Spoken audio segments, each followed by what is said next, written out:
Okay, it's time to remove the stick and stitch fabric. So I've just got a bowl of cold water here. You can do it on in the sink or under a running tap if you want to.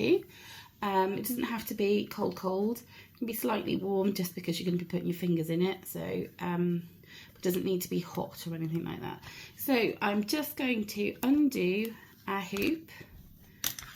And so now I've just got the fabric that I've stitched through, and I'm just going to submerge it into the water.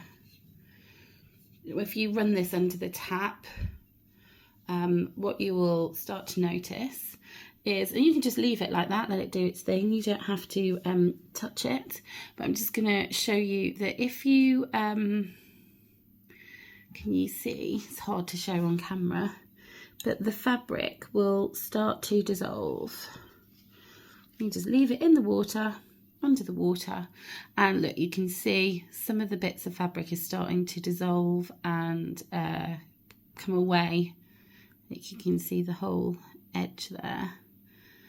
And so it will just come away. If you're doing it under a tap, the kind of the flow of the water will remove it a little bit quicker.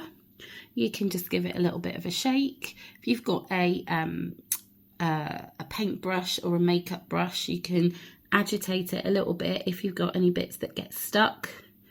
But look, I'm just going to pull it out and show you. You can see that it's starting to come away.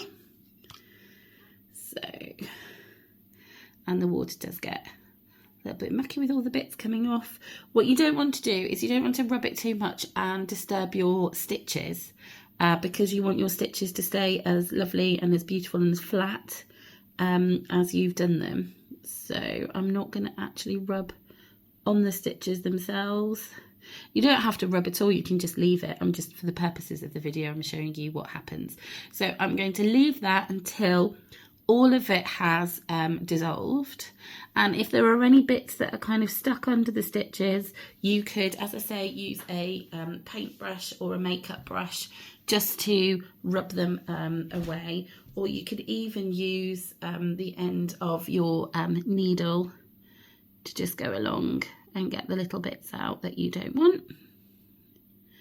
And then once that's come away, you just need to leave it to air dry somewhere so that you are ready to put it back in your hoop.